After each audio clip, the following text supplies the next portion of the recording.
Kan untuk mahasiswa yang nggak praktik-praktik ilmunya tidak diperoleh di perkuliahan. Masih bersama kita dalam acara Lebih Dekat 8.0. Masih bersama dengan Kak Kanzu, kita akan melanjutkan pembahasan di segmen sebelumnya. Sepertinya teman-teman juga masih banyak yang excited nih tentang pembahasan kita selanjutnya. Oke, langsung aja kita mulai pertanyaan selanjutnya.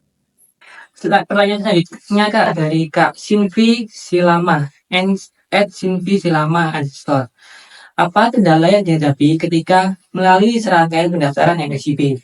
Dan apa saran yang bisa kakak berikan untuk kami agar tidak merasakan kesulitan atau kendala yang serupa? Oke, pertanyaan yang menarik dari Kak Sinvi nih Kak. Apa sih kendalanya ataupun kesulitan ketika menjalani program MSIB Kak? Itu aku mau mengklarifikasi dulu, ketika menjalani atau dari awal seleksi sampai dengan program berjalan? Lebih Serangkaian pendaftarannya Kak. serangkaian pendaftarannya. Jadi ini ya. Oke, kalau terkait dengan serangkaian pendaftaran mungkin lebih ke proses administratif yang seleksinya cukup ketat ya. Tapi itu bisa diatasi dengan kita yang harus punya sikap teliti, hati-hati ketika mengurus berkas SR, SPTJM itu benar-benar harus diperhatikan sesuai dengan regulasi dan ketentuan, harus dikomunikasikan dengan pihak kampus, harus rajin update informasi dari pihak MSIB, bisa ikut masuk ke grup Telegram ataupun mungkin bisa follow Instagram MSIB biar kita nggak ketinggalan informasi-informasi terkait dengan rules atau mungkin peraturan-peraturan terkait dengan proses seleksi MSIB seperti itu. Nah, kemudian menurut aku yang paling menjadi tantangan dan juga bukan kendala sih sebenarnya, lebih ke arah tantangan ya. Tantangan dalam mengikuti proses seleksi MSIB ini adalah administratif memang menantang, tapi lebih menantang lagi di bagian tes lanjutan yang dilakukan oleh masing-masing mitra. Itu ada tes psikotes biasanya, ada tes tulis, ada tes interview juga seperti itu. Nah, kalau administratif mungkin memang yang menjadi tantangan yang menjadi tantangan utama itu adalah di CV. CV formatnya harus ATS, harus di dalamnya tentunya ini harus ada sesuatu yang membuat kita stand out atau sesuatu yang bisa kita banggakan gitu lah ya. Terus juga administratif ini yang cukup menjadi pertimbangan itu adalah dari segi nilai IPK. Itu juga akan menjadi pertimbangan utama yang akan diseleksi oleh HRD seperti itu. Nah, kemudian yang menjadi tantangan berikutnya adalah ketika seleksi lanjutan. Katakanlah semisal seleksi tes tulis. Nah, seleksi tes tulis ini aku pernah mengikuti proses program MSIB seleksi tes tulis. Katakanlah soal baru diberikan hari ini melalui email, pagi ini melalui email. Kemudian udah minta dikirim balik atau diminta untuk pengumpulannya itu adalah besok atau katakanlah 1 kali 24 jam. Sedangkan soal yang diberikan itu cukup banyak dan juga itu praktik-praktik akuntansi yang cukup complicated dan rumit. Belum lagi pasti kita sambil kuliah ataupun sambil ada kegiatan lainnya pasti sulit dong untuk membagi waktunya. Nah, menurut aku nggak akan jadi masalah atau nggak masalah kalau misal kalian ngerjain soal itu dengan berdiskusi dengan teman ataupun mungkin konsultasi ke dosen, minta bantuan dosen, minta bantuan teman, asal 80%-nya tetap kalian kerjain sendiri. Cuman nggak masalah kalau kalian minta bantuan dari teman, dosen, dan lain-lain seperti itu. Nah, terus kalau tantangan berikutnya mungkin ketika mengikuti seleksi wawancara. Nah, seleksi wawancara ini kita harus mempunyai kemampuan public speaking yang oke. Karena gimana cara kita bisa meyakinkan HRD atau user kalau kita tidak bisa mengkomunikasikan diri kita dengan baik seperti itu. Karena kan pasti HRD maupun user, dia ingin tahu kita lebih dalam kan. Dia pengen tahu gimana branding kita, apa pengalaman kita, apa nilai plus dari diri kita. Nah, gimana cara kita bisa mengkomunikasikan itu kalau kita nggak bisa mempunyai kemampuan public speaking yang baik kayak gitu. Nah, makanya saranku buat teman-teman semua di sini yang emang udah ada niatan buat ikutan MSIB, kemudian mungkin nanti ada kesempatan lah untuk ikutan seleksi MSIB, saranku sebelum melakukan tes wawancara, kalian coba melakukan mock-up interview atau katakanlah minta ke pihak-pihak yang kompeten atau mungkin kalau enggak latihan sama teman kalian sendiri, latihan ngomong lah istilahnya ya, latihan buat mengasah public speaking kalian seperti itu biar nanti pas wawancara itu nggak gagap gitu, biar HRD-nya bisa yakin sama kalian. Nah, terus juga yang jadi tantangan berikutnya itu mungkin ketika interview user itu kebanyakan kita selain ditanya tentang profil diri kita, pengalaman diri kita juga bakal ditanya terkait dengan hal-hal teknis ataupun hal-hal praktik terkait ilmu akuntansi yang ada relevansinya dengan posisi yang kita lamar. Nah, itu akan menjadi sulit jika kita tidak mempersiapkan sama sekali. Saranku, misal kalian dapat email atau dapat pemberitahuan bahwasanya kalian lolos untuk mengikuti seleksi interview user, sebelum melakukan interview user, kalian cari tahu dulu profil perusahaan, job desk yang akan kalian kerjakan nanti apa di perusahaan itu. Ini bisa dilihat di laman MSIB. Di laman MSIB di masing-masing mitra, di posisi yang kalian daftar, itu pasti diinfokan job desk-nya apa yang akan kalian kerjakan, profil singkat perusahaannya itu pasti diinfokan. Kalian baca-baca dulu dari situ, lalu dari job desk itu kalian coba untuk menggali lebih dalam lagi. Contoh, misal di job desk-nya ada kegiatan rutinnya adalah kegiatan bulanannya adalah menyusun laporan keuangan bulanan. Nah, maka di sini kamu harus bisa memposisikan diri bahwasannya setiap bulan kamu ikut menyusun laporan keuangan. Kamu harus mencari tahu kira-kira apa yang perlu aku persiapkan untuk bisa menyusun laporan keuangan. Kamu harus pelajari dulu laporan keuangan ini secara definisi apa sih, kemudian laporan keuangan ini terdiri dari apa aja sih. Dibuka itu materi-materi tentang akuntansi keuangan, tentang laporan keuangan kayak gitu, karena itu kemungkinan akan ditanyakan oleh HRD. Kayak waktu aku interview user waktu di perusahaan sawit yang Bumi Tama itu, aku ditanya nih, karena job desk-ku adalah memang nanti accounting officer, salah satunya adalah menyusun laporan keuangan, support menyusun laporan keuangan, aku ditanya apa yang aku ketahui tentang akuntansi di perusahaan manufaktur, apa yang aku ketahui tentang laporan keuangan perusahaan manufaktur, apa yang membedakan pelaporan akuntansi perusahaan manufaktur dan perusahaan lainnya, dan itu ya kurang lebih memang membedah laporan keuangan. Jadi saranku kayak gitu, kalian harus belajar, cari tahu dulu, persiapkan diri dulu sebelum mengikuti seleksi lanjutan dari program MSIB seperti itu. Seperti itu Kak. Iya, terkait ini Kak, mungkin tadi Kakak sendiri sudah bilang kalau misalnya kita harus bisa menguasai public speaking. Iya, Nah, benar. misal gini Kak, ada anak yang itu dirasa dia mampu, dia punya kelebihan dia itu pintar, cuma dia kurang bisa menguasai public speaking yang bagus. Iya. Apakah itu bisa menjadikan anak ini bisa keterima dalam program MSIB, seperti itu? Nah, itu yang menurut aku cukup sulit ya, karena paling enggak kalau memang kadang ada kan orang yang introvert tapi dia masih bisa untuk punya kemampuan public Iya. speaking yang cukup lah ya, nggak harus oke tapi cukup gitu. Menurutku kalau dia masih cukup bisa menjelaskan bagaimana diri dia, cukup bisa menjelaskan bagaimana pengalaman dia, bagaimana kompetensi dia, bagaimana skill dia, intinya dia bisa mengambil hati HRD, meyakinkan HRD, itu udah bisa. Itu pasti masih bisa lah, dan kesempatan atau kemungkinan untuk lolos. Tapi kadang ada juga mungkin anak yang bener-bener gak bisa ngomong gitu, kayak sulit kan untuk menjelaskan diri mereka kayak gitu, karena ada faktor nervous, deg-degan dan lain-lain gitu. Itu bakalan sulit dan bakal menjadi hambatan. Cuman aku punya tips di sini.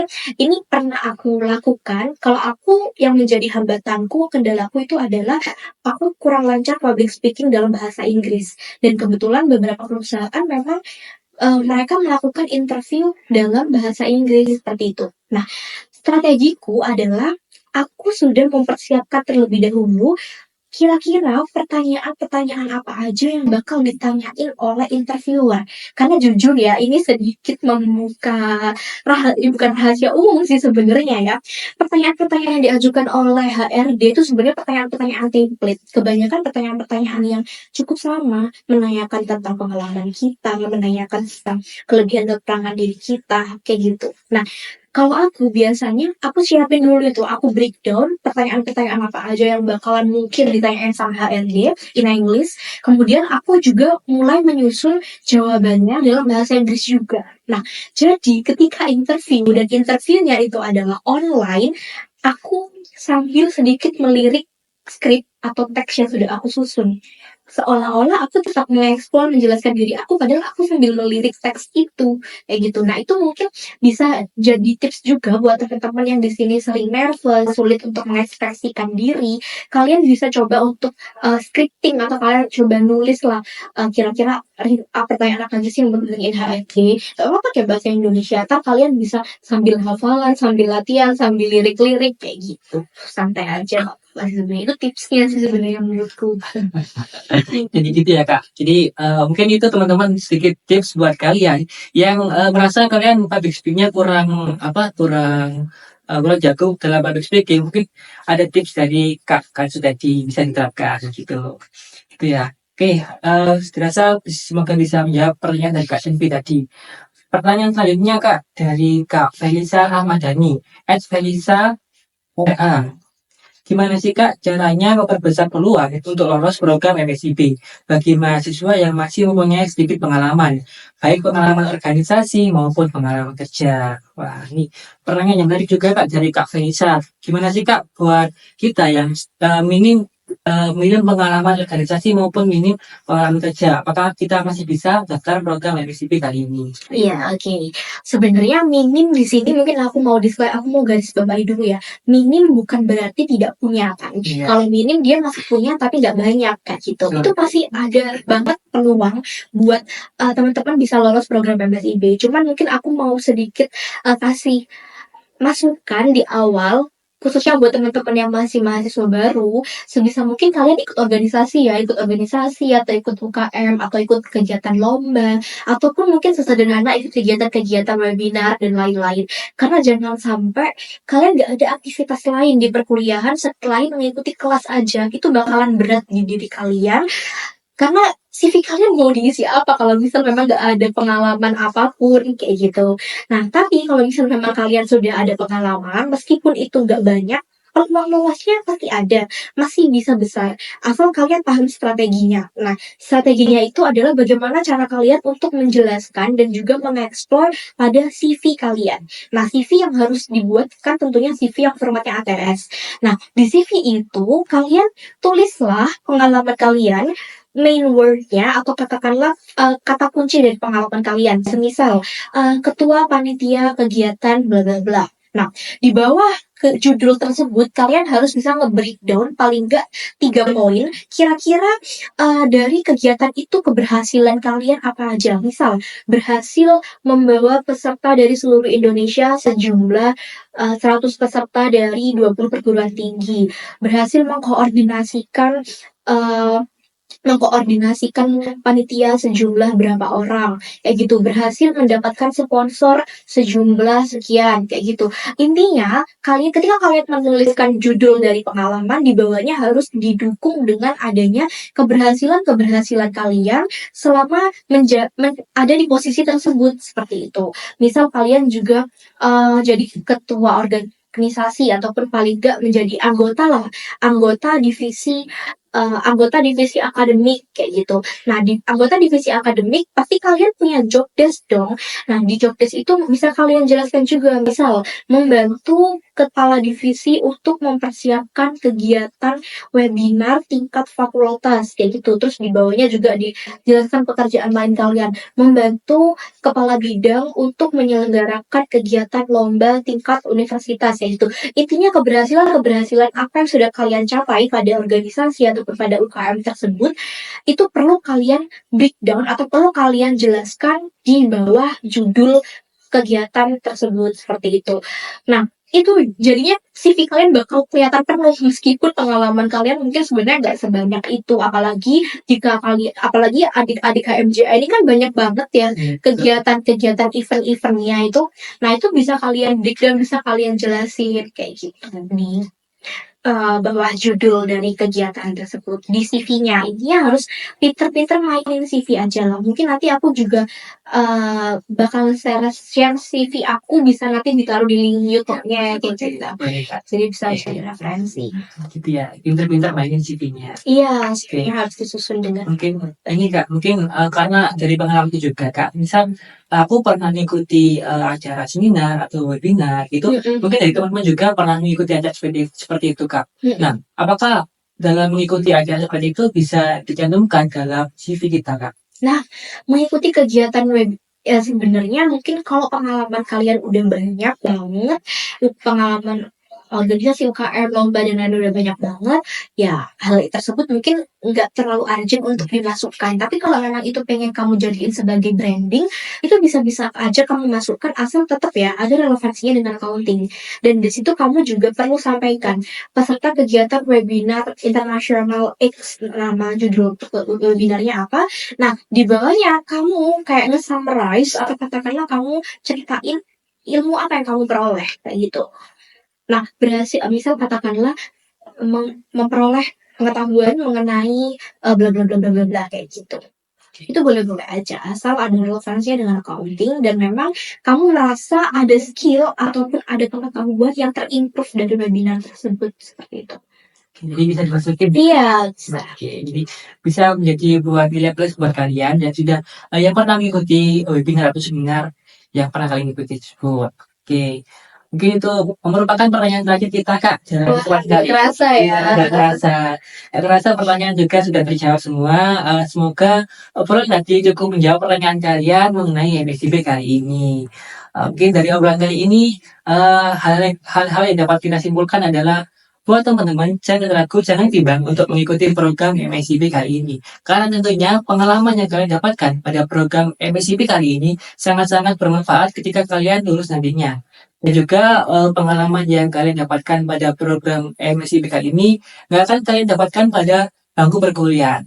Tapi tetap jangan jadikan MSIB ini sebagai pelarian gitu ya, Kak. Sebagai pelarian untuk kalian meninggalkan bangku perkuliahan. Karena apa? Karena ketika kalian meninggalkan bangku perkuliahan untuk MSIB dengan tujuan tersebut, maka manfaat yang kalian dapatkan akan tidak bisa bermanfaat buat kalian sendiri seperti itu. Dan juga tentunya jangan lupa buat teman-teman juga ketika kalian ingin mengambil mitra kerja, bisa diusahakan bisa mengambil mitra kerja yang relevan dengan jurusan kalian seperti itu. Iya. So tetap semangat dan juga jangan takut untuk mencoba buat teman-teman semuanya gitu. Ya mungkin dari Kak Kansu sendiri, Kak, ada nggak sih, Kak, pesan-pesan buat teman-teman yang sudah menyaksikan rekat kali ini? Iya, oke, kurang lebih sama ya apa yang udah disampaikan sama Dito. Saranku buat teman-teman, buat adik-adik di sini, jangan ragu lagi untuk mengikuti program MSIB karena kesempatan tidak akan datang 2 kali. Persiapkan diri sebaik mungkin, mulai dari administratif sampai dengan teknikal-teknikal ilmu accounting-nya kalian pelajari lagi sebagai bekal atau persiapan untuk mengikuti program MSIB. Dan sama seperti yang tadi disampaikan sama Dito, jangan sampai jadikan program magang ini sebagai ajang pelarian dari dunia kampus dan dunia perkuliahan, karena sama aja magang juga bakalan lebih berat daripada kuliah, apalagi kalau kalian magangnya di dunia accounting seperti itu. Niatkan diri kalian untuk mengikuti kegiatan magang ini sebagai ajang untuk kalian ingin mengimprove diri, ingin menambah pengalaman, ingin mengetahui bagaimana dunia kerja. Karena memang melalui program magang ini bakal banyak banget benefit yang kalian peroleh. Kalian bisa tahu gimana sih gambaran dari dunia kerja accounting, gimana sih keseharian sebagai seorang akuntan seperti itu, gimana sih berkoordinasi, berkolaborasi dengan mahasiswa-mahasiswa dari berbagai univ top di Indonesia menjadi rekan kerja tim mereka seperti itu nggak bakalan bisa kalian peroleh benefit atau manfaatnya ketika kalian berkuliah secara normal di kampus seperti itu. Cuman memang setiap apa yang kita pilih pasti memang akan ada yang kita korbankan. Kalau memang kalian nanti mau memilih ikut MSIB, pasti kalian harus mengorbankan perkuliahan kalian seperti itu. Cuman saranku tetap belajar mata kuliah yang mungkin kalian konversikan, tapi di sisi lain kalau memang fokus kalian ikut MSIB, fokuslah pada mitra ataupun pada posisi yang memang relevan dengan bidang studi dan minat bakat kalian seperti itu, agar nggak menyesal di kemudian hari seperti itu. Oke, terima kasih Kak Kansu atas pesannya. Oke, aku rasa cukup sekian pembahasan kita mengenai MSIB dengan Kak Kansu pada akad kali ini. Apabila ada salah kata, kami mohon maaf. Aku Muhammad itu selaku moderator, dan juga Kak Kansu selaku narasumber, kami pamit undur diri. Sampai jumpa di lekat selanjutnya. See you!